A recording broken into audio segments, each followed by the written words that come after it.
Welcome to Nitin maths point. मेरा नाम है नितिन ठाकुर और मैं आप लोगों को पढ़ा रहा हूँ क्लास 12 का मैथमेटिक्स। आइए हम आज बात करने जाएंगे। अभी हमने जो पहला लेक्चर डाला है वो अब बिल्कुल बेसिक फंक्शन के ऊपर था, ठीक है। अब इसका अगला लेक्चर जो है वो ग्राफ ऑफ फंक्शन है, सम ग्राफ ऑफ फंक्शन। मैं बहुत बेसिक ग्राफ के ऊपर बात करने जा रहा हूँ। मैं बहुत लंबा ग्राफ की बात नहीं करूंगा, बहुत बेसिक ग्राफ के ऊपर बात करूंगा जो आपको जानना जरूरी है एक्चुअली, ठीक है। जो आपके लिए जानना बहुत जरूरी है। आप 11th में भी ये पढ़ रखे होंगे। अगर 11th में आपने अच्छी तरह से किया है ना तो अब ये सब ग्राफ आपको आता होगा, लेकिन फिर भी it's my duty to represent all the graph in front of you, क्योंकि जब मैं फंक्शन को बेसिकली पढ़ा रहा हूँ डिटेल में तो थोड़ा वो भी लाना मेरे लिए इतना जरूरी है। और जो इंपॉर्टेंट ग्राफ सब है वो तो हम क्वेश्चन के साथ ही डिस्कस करते रहेंगे। वो ग्राफ का भी क्लास में स्पेशली दूंगा, उसके लिए कोई दिक्कत वाली बात नहीं है। लेकिन फिलहाल जो इंपॉर्टेंट ग्राफ है वो बहुत इंपॉर्टेंट है। आप आइए, जब ग्राफ के ऊपर हम बात कर रहे थे तो ग्राफ जो है अपना सबसे पहले जो आएगा वो है ग्राफ ऑफ कांस्टेंट फंक्शन। पहला फंक्शन है कांस्टेंट।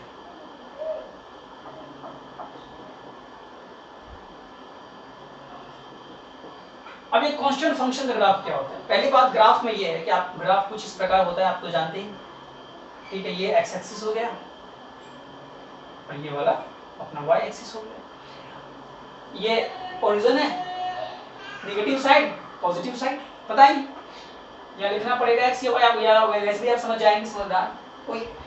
तो अब आपको एक और बात बताएं जो कि बहुत महत्वपूर्ण है थोड़ा सा। वो बात क्या है जरा देखिए। एक्स एक्सिस पे जितने भी एलिमेंट आपको दिखेगा, जितने भी एलिमेंट आपको एक्स एक्सिस पे दिख रहा है, मैं वापस फिर से बोलता हूं, ये सब अपने आप में क्या है? एक रियल नंबर है।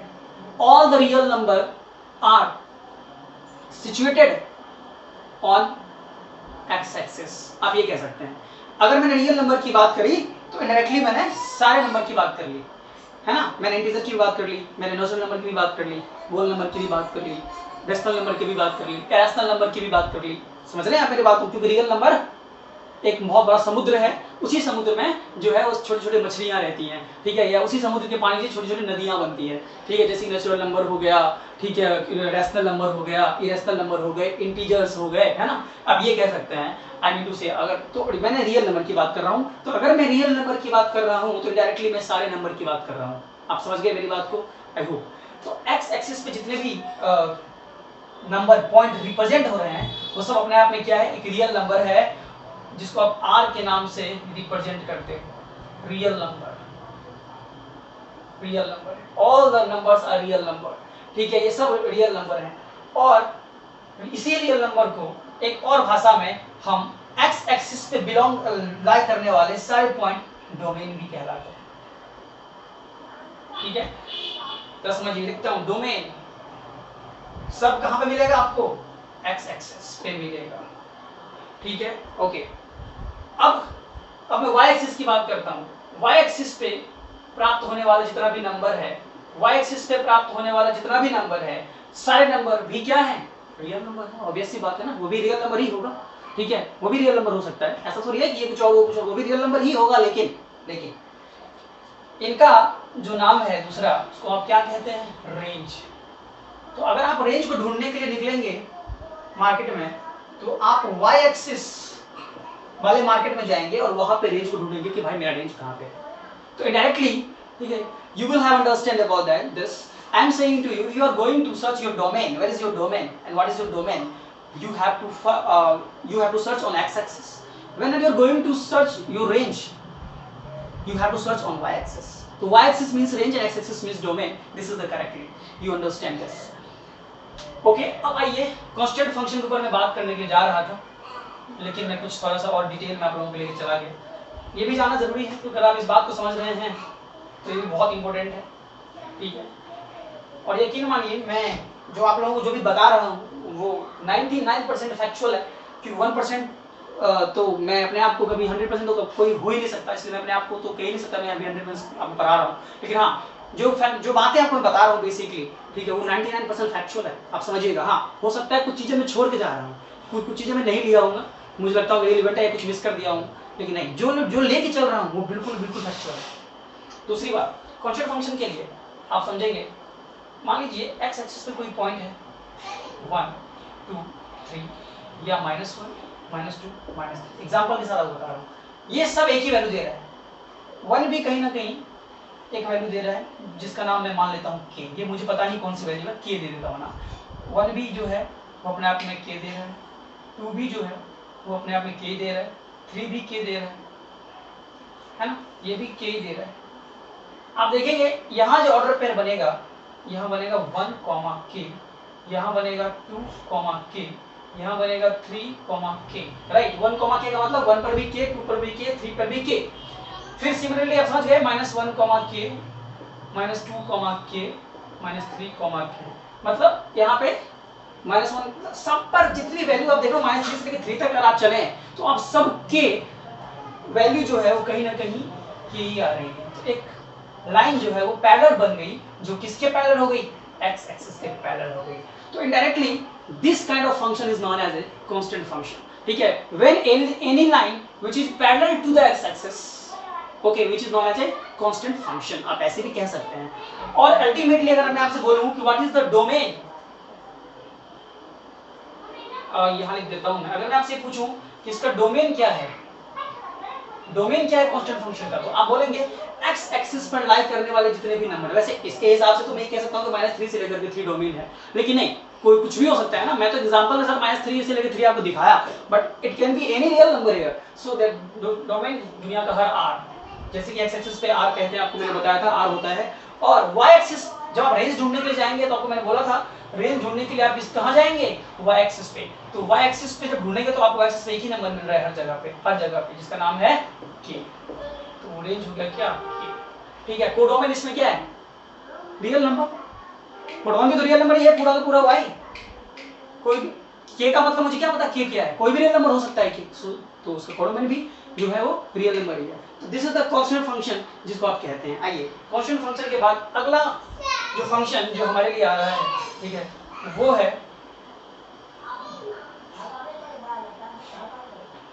सेकेंड, जिसका नाम है आइडेंटिटी फंक्शन। आइडेंटिटी फंक्शन जिसको आई ए के नाम से भी जानते हैं। Okay guys, what is the identity function? आपको मैं बताता हूँ, एक इन्फॉर्मेशन आप लोग शेयर करना है। I am also able to teach physics, मैं फिजिक्स भी पढ़ाता हूँ, ठीक है। मुझे आती थी फिजिक्स, लेकिन मेरे पास बहुत बर्डन था, लेकिन पढ़ाना मैं जरूरी नहीं समझता था, और क्योंकि पढ़ना भी पड़ता है पढ़ाने के लिए फिजिक्स केमिस्ट्री मैथ्स को। तो मैं फिजिक्स का भी क्लास आप मैं दे रहा हूँ। अगर आप लोग मेरे चैनल पर देखेंगे तो मैं फिजिक्स को भी पढ़ाना शुरू कर दिया है 11, 12 को, ठीक है। मैं और इस पर वीडियो लेक्चर लेके आऊँगा। मैंने फिजिक्स की बात इसलिए करी क्योंकि आइडेंटिटी फंक्शन का मतलब मेरा ये है, आपने अगर फिजिक्स पढ़ रहे हैं तो आपको पता होगा यूनिफॉर्म मोशन। यूनिफॉर्म मोशन जो है वो कुछ इस प्रकार चलती है, इक्वल इंटरवल ऑफ टाइम और इक्वल डिस्टेंस, पता है ना uniform motion, equal interval of time equal distance which is uniform motion. Uniform motion in the sense straight line, मतलब जो वैल्यू ऑफ एक्स होगी कहीं ना कहीं वही वाई, तो वही अपने आप में क्या है, आइडेंटिटी फंक्शन। इसका मतलब मेरा ये है कि अगर जो x की वैल्यू है वही y की वैल्यू, अगर मान लिया x1 है तो ये y1 होगा। अगर मान लीजिए ये x2 है तो ये y2 होगा। अगर ये -x1 है तो ये -y1 होगा। अगर ये -x2 है ये -y2 होगा। आप समझ रहे मेरी बात? इस प्रकार का जो फंक्शन है वो अपने आप में आइडेंटिटी फंक्शन है, जिसको हम f x = y के नाम से जानते हैं, या इसको आप y = x के नाम से भी जानते हैं। समझिएगा मेरी बात को, ये बहुत काम देगा आपको। Identity function y = x। अच्छा, कांस्टेंट फंक्शन को y f(x) = k बोलते हैं, वो मैं बताना भूल गया, f(x) = k बोलते हैं, ठीक है, कांस्टेंट फंक्शन को। तो और इसको y = x बोलते हैं, मतलब y की हर एक वैल्यू, x की हर एक वैल्यू के लिए y वही आ रही है, x की हर एक वैल्यू के लिए y वही आ रही है। तो अगर आपसे कोई पूछे कि इसका डोमेन क्या होगा, तो डोमेन तो दुनिया कोई भी रियल नंबर ले सकता है ना x पे, और जो वो यहाँ लेगा वही वो वहाँ पाएगा, उसको वहाँ मिलेगा, जो x लेगा वही y लेगा। तो ये भी दुनिया कोई भी रियल नंबर हो सकता है y पे। तो डोमेन भी इसका r और रेंज भी इसका r, domain also r and range also r, ठीक है। If you are in 11th class then you also can study this lecture। अगर आप 11th में तब भी इस लेक्चर को पढ़िए, क्योंकि 11th की सारी बातें मैं कर रहा हूँ, ये सारी बातें 11th में ही हुई पढ़ी हुई, ठीक है। रेंज भी r और डोमेन भी r। तो ये था आइडेंटिटी फंक्शन, ठीक है। अभी फिलहाल मैं इन सब की ये बता रहा हूँ आपको, इसकी डोमेन क्या है, रेंज क्या है और क्या फंक्शन होता है। अगर आप इन बात को समझ जाएंगे तो बहुत आवश्यक है, आपके लिए समझना भी, समझ जाएंगे तो इजी हो जाएगा आपके लिए। ओके, नेक्स्ट फंक्शन जिसकी मैं बात करने जा रहा हूँ वो बहुत पॉपुलर है, इसका नाम है modulus function. Third function modulus.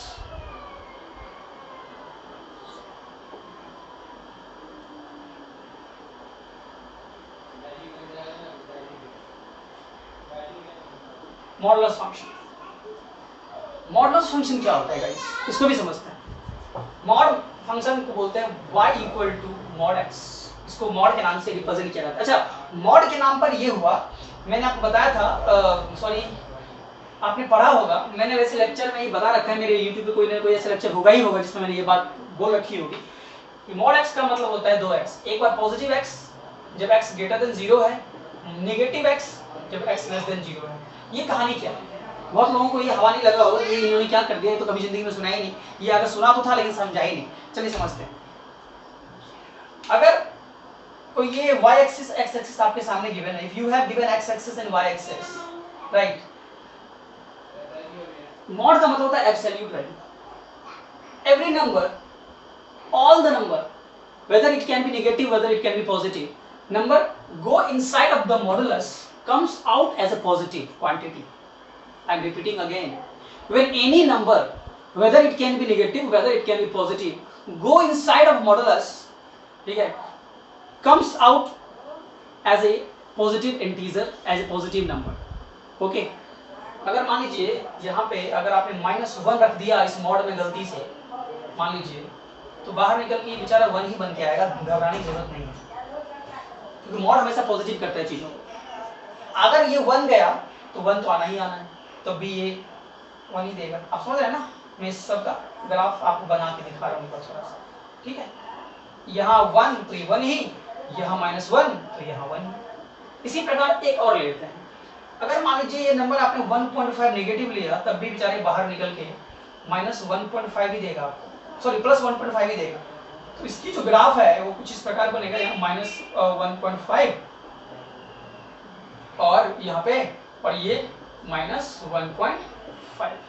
यहाँ अगर ये इसने 1.5 या मान यहाँ अगर 2 दे दिया सपोज, अगर यहाँ पे 2 ले लिया तो ये बाहर निकल के थोड़ा ऊपर अपने आप को जो है, यहाँ पे अगर 2 है तो ये अपने आप को इस जगह पे 2 ही देगा, इस प्रकार, राइट। अगर आप इसको थोड़ा सा मिलाएंगे ना ग्राफ को, तो कुछ इस प्रकार का ग्राफ बनेगा, कुछ इस प्रकार की, थोड़ा टेढ़ा हो गया, माफी चाहता हूँ लेकिन सीधा होगा, कुछ इस प्रकार का ग्राफ बनेगा। ये है इसका graph, this is the mod, this is the modulus function, ठीक है। ये जो ग्राफ है ना, ये है मॉड का ग्राफ, जो आप जानते होंगे। इसको थोड़ा मैं क्लियरली अगर बना के आपको दिखाऊं, ठीक है, ये थोड़ा सा मैंने आपको प्रैक्टिकल करके दिखाया चीजों को, इसको थोड़ा मैं क्लियरली अगर आपके सामने बनाने की कोशिश करूं तो क्लियरली ये ऐसे बनेगा, ठीक है। अब मैथमेटिकली स्टाइल इसको आप ऐसे समझिए, this is the mod x, ये आपका पॉजिटिव x है, ये आपका नेगेटिव x है, और y आपको हमेशा 0 से लेकर क्या मिल रहा है, इनफाइनाइट। आपने देखा ना, अभी x आप कुछ भी ले सकते हैं, नेगेटिव भी पॉजिटिव भी, लेकिन आपको ये जो वैल्यू दिख रही है आपको, वो सिर्फ 0 से स्टार्ट है, उसके नीचे ये चीज जा ही नहीं रही। अगर मान लीजिए ये जो सपोज ऐसे आता, यूं ऐसे आता, तब कहां से स्टार्ट होता, ये जो पॉइंट होती है वहां से स्टार्ट होता। मैं इसकी भी बात करूंगा, ये कब होगा मैं इसकी भी बात करूंगा, लेकिन अभी नहीं। फिलहाल मॉड का ग्राफ ऐसा भी होता है, आपको मैं दिखाऊं मॉड, कभी कभार आपको मॉड का ग्राफ अगर मैं दिखाने की कोशिश करूं तो मॉड का ग्राफ कुछ इस प्रकार भी होता है, जरा देख लीजिए थोड़ा। मॉड ऐसे भी बनता है, ये भी मॉड x ही है, ये भी मॉड x ही है, लेकिन कुछ अलग अलग नाम है इनके, अलग अलग रूप हैं, ठीक है। ये कुछ और मॉड x होगा, ये कुछ और मॉड x होगा, है ये x-1 वाला मॉड x है, ठीक है, ये मॉड x+1 है। तो इस प्रकार की चीज कर रहे हैं, मैं आपको बता रहा हूँ। ये सारी बात हम करेंगे जब हम actually special kind of function के बारे में मैं आपको बताऊंगा, जब मैं फंक्शन के ऊपर आऊंगा मेनली, ठीक है, तो मैं आपको सारी चीजें बताऊंगा फंक्शन के बारे में। अभी फिलहाल तो मैं आपको मेन चीज नहीं, बेसिक बात बता रहा हूँ। तो ये, तो इस प्रकार अगर आप देखें तो मॉड x में ये x, ये -x, तो आपको अगर मैं मुझसे अगर आपसे पूछूं कि डोमेन इसका क्या है, तो मुझे आप बताएंगे, you tell me domain equal to r, every real number we can take for mod x, but we have only range 0 to infinite, not less than 0, below 0, ठीक है। तो रेंज के नाम पर अगर आपके क्या मिल रहा है, 0 से लेकर के इनफाइनाइट मिल रहा है। 0 में आपका क्लोज इंटरवल आएगा, ठीक है, और इनफाइनाइट में आपका ओपन इंटरवल आएगा। ये आप बात तो आप जानते ही होंगे, क्योंकि इनफाइनाइट आपको पता ही नहीं कितना बड़ा है, इसको इंक्लूड कर ही नहीं सकते, ठीक है। तो जीरो से इनफाइनाइट की बात करें, रेंज, क्योंकि रेंज हमें सिर्फ यहाँ से यहाँ तक मिल रहा है, लेकिन ये जो है वो यहाँ से यहाँ तक कुछ भी ले सकता है, सो दैट इज आर है, this is zero to infinite. इसको एक और बात, इसको आप पॉजिटिव रियल नंबर भी बोल सकते हैं, क्योंकि ये यहाँ से यहाँ तक पूरा रियल नंबर है, लेकिन ये अगर मैं इसकी सिर्फ यहाँ से, इसका मतलब ये भी यहाँ से यहाँ तक पूरा रियल नंबर है, तो x का पॉजिटिव पार्ट ये है y का, और y का नेगेटिव पार्ट ये है ना, माइनस वाला इधर प्लस वाला उधर आता है। तो अगर मैं आपको क्या बता रहा हूँ, यहाँ से यहाँ तक बता रहा हूँ, इसका मतलब क्या है, आप देखेंगे तो सिर्फ R positive, only R positive, मतलब पॉजिटिव रियल नंबर की बात कर रहे हैं आप, सिर्फ पॉजिटिव रियल नंबर की। बहुत छोटी छोटी बातें, बहुत बेसिक बातें मैं आपको बताने जा रहा हूँ, आप इस बात को समझिएगा, आपका मैथमेटिक्स जो भी अभिला हुआ है ना बेस, बहुत ही स्ट्रांग हो जाएगा। मेरा कोई बहुत बड़ा बड़ा क्वेश्चन लेके आना बताना नहीं है, मुझे पहले बेसिक क्लियर करना बहुत जरूरी है आप लोगों के लिए। अब हम और करते हैं बात एक और फंक्शन की। मॉडल्स फंक्शन के बाद अगर हम बात करें तो मैं बात करूंगा ग्रेटेस्ट इंटीजर फंक्शन, ये बहुत इंपॉर्टेंट है, G of I, greatest integer function, इसको शॉर्ट फॉर्म में हम GIF बोलते हैं, GIF, ठीक है, ग्रेटेस्ट इंटीजर फंक्शन। इसको y equal to greatest integer x से रिप्रेजेंट किया जाता है। ये जो आप स्क्वायर ब्रैकेट देख रहे हो, if you are looking square bracket which is a symbol of greatest integer, ये स्क्वायर ब्रैकेट जब भी बना होता है वो अपने आप में ग्रेटेस्ट इंटीजर का सिंबल है, ठीक है। तो ये है क्या, पहली बात, what is the greatest integer function, first we must know this, first we must understand this, what is the greatest integer function. इसका एक सीधी सी बात मैं डेफिनेशन के अकॉर्डिंगली चलता हूं कि ग्रेटेस्ट इंटीजर x जो है, इसका मतलब ये है x is less than equal to greatest integer x। अब यार इस बात को आप समझिए, ठीक है, इसको मैं ग्राफिकली समझाना चाहूंगा आपको, तब आप ज्यादा क्लियरली समझ पाएंगे। आपको एक बात याद रखना है, ये वाली, ये बहुत इंपॉर्टेंट बात है, x is any real number, ये x जो है वो कोई भी रियल नंबर हो सकता है, ध्यान रखिएगा, this x can be any real number, okay. लेकिन अभी y की मैं बात नहीं कर रहा हूँ, I am not talking about y right now, जब हम ग्राफ के ऊपर बात करेंगे y की। हाँ, लेकिन इस बात में जब भी स्क्वायर ब्रैकेट के अंदर कोई x आए तो आप समझिए वो ग्रेटेस्ट इंटीजर x है, और वहाँ x कोई भी रियल नंबर हो सकता है। आपको इन दो बातों का ध्यान रखना बहुत जरूरी है। When x comes as greatest integer x, we must understand one thing first, that it can be any real number, it can be any real number, and second thing is the definition, x is less than equal to greatest integer x। अब इस बात को समझते हैं, इसको मैं थोड़ा सा ग्राफ के ऊपर बताना चाहता हूँ, इस ग्राफ को थोड़ा ध्यान से देखना है अपने, ठीक है। मैं y equal to greatest integer x का ग्राफ बनाने जा रहा हूँ, इसके बहुत ध्यान से इसको हमें ऑब्जर्व करना है पैटर्न। ये है 0, ये है 1, ये है 2, 3, 4, यहाँ -1 और यहाँ -1, राइट। और यहाँ भी लिख देता हूँ 1, 2, 3, थोड़ा सा और होगा 4, ये भी -1, ये भी -1। तो मैं स्टार्ट करता हूँ 0 से 1, ये कोई भी रियल नंबर है। तो एग्जाम्पल ये 0 से 1 के बीच की x की बात कर रहा हूँ। मान लीजिए ग्रेटेस्ट इंटीजर फंक्शन में y के जगह पे इसके जगह अगर मैंने 0.5 रख दिया सपोज, या 0.7 रख दिया, मान लीजिए 0.7 रख दिया, कुछ भी, ठीक है, बस 1 नहीं रखा, 0.9 रख दिया, कुछ भी अगर आपने रख दिया इस प्रकार, 0 से 1 के बीच में कुछ भी हो सकता है, 0.5, 0.7, 0.9।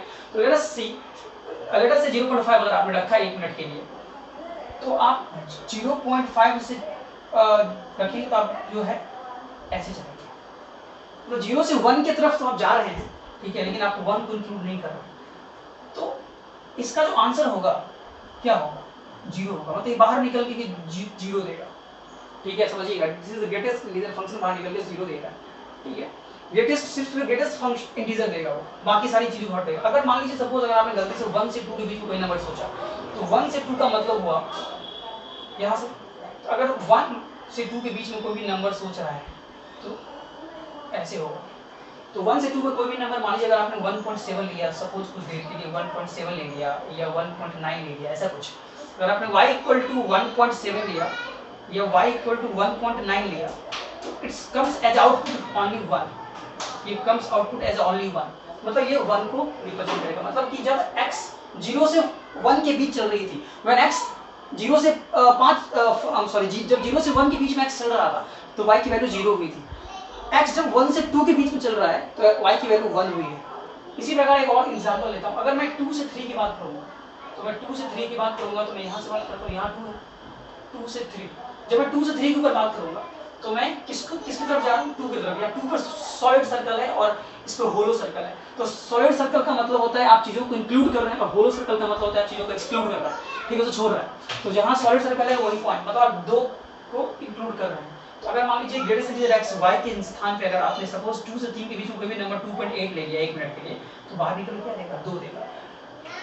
तो अब आपको ये बात मैं बताना चाह रहा हूँ, जैसे कि आपको मैंने अभी भी बताया, ये सारी चीजें जो आपको मैंने दिखाया है, ठीक है, ये कहीं ना कहीं क्या है, यही तो है, x less than equal to greatest integer x, यही तो बात है।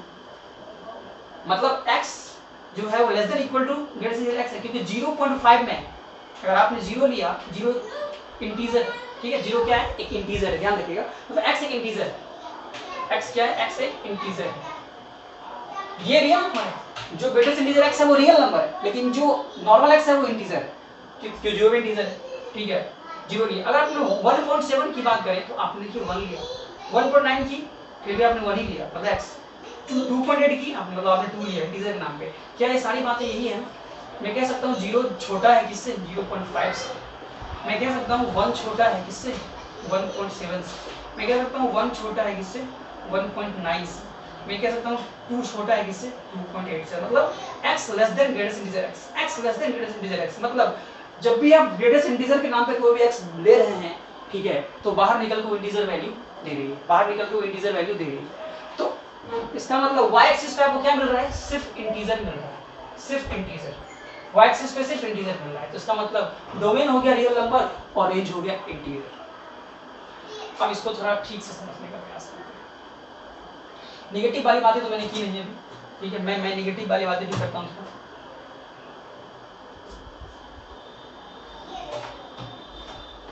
अब अगर मान लीजिए सपोज -1 लेंगे और -2, तो ऑब्वियसली बात है, अगर ये 0 से 1 चल रहा है तो इधर 0 से -1 चलेगा, है ना।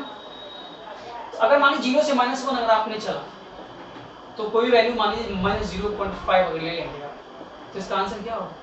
अगर आप -0.5 लेंगे तो -0.5 जो है इससे छोटा जस्ट वैल्यू कौन सा, तो -1, क्योंकि -1 छोटा है -0.5 से। अगर आप देखिए ध्यान से, इसको आप 0 मत बोल सकते हैं, क्योंकि 0 तो बड़ा है -0.5 से ना, 0 is greater than -0.5, negative number तो हमेशा छोटी होती है। तो 0.5 से और 1 में, -1 में -0.5 में छोटा नंबर कौन सा है, तो -1 छोटा नंबर है ना। तो आप हमेशा क्या करते हैं, x less than equal to greatest integer x लेते हैं, तो आप ग्रेटेस्ट इंटीजर x जो है इससे छोटा वैल्यू लेंगे ना, जो इंटीजर हो वो जो भी इंटीजर हो, मतलब x ग्रेटेस्ट इंटीजर में जब भी x जाएगा तो बाहर निकल के वो x आएगा जो तो एक तो ग्रेटेस्ट इंटीजर वाली x से छोटी हो, ठीक है, और इंटीजर भी हो, ठीक है। तो यहाँ पे -0.5 के नाम पर बाहर निकल के इंटीजर 1 ही आ सकता है और जिससे छोटा भी है। इसी प्रकार अगर मैं आपसे बोलूँ कि कोई वैल्यू मान लीजिए ये तो था कि 0 से -1 था, तो आप ऐसे देंगे। अगर आप मान लीजिए -1 से 2 की बात हो रही है, अगर आप -1 से 2 की बात करेंगे आप, तो मान लीजिए ग्रेटेस्ट इंटीजर के नाम पे अगर आपने कोई वैल्यू -1.7 ले लिया, तो ये कहीं ना कहीं इससे छोटा नंबर 2 ही तो है, मतलब -2 तो है जो -1.7 से छोटा है, तो यही होगा ना छोटा, क्योंकि 1 नहीं लेंगे आप, 1 तो ले नहीं सकते, क्योंकि -1.7 और -1 में -1 जो है वो कहीं ना कहीं क्या है, बड़ा है ना, -1 बड़ा है और -1.7 छोटा है, ऑब्वियस सी बात है। तो आप -2 लेंगे। इस प्रकार ये आप ग्रेटेस्ट इंटीजर फंक्शन डिफाइंड होता है। तो इसका जो डोमेन होता है वो होता है r, कोई भी रियल नंबर, और रेंज जो होता है वो होता है इंटीजर जिसको आप z से रिप्रेजेंट करते हैं, ठीक है। तो आज की लेक्चर यहीं पे खत्म करते हैं। आज का लेक्चर बहुत इंपॉर्टेंट था। फंक्शन, ये तीनों फंक्शन को खासतौर पर मॉडुलस फंक्शन और ग्रेटेस्ट इंटीजर फंक्शन समझना जरूरी है। अगले क्लास में हम लेके आएंगे log, exponential and fractional part, और फिर हम टाइप ऑफ फंक्शन ऊपर की बात करेंगे। बाय बाय, आज के लेक्चर में इतना ही। Stay tuned, I will be right back.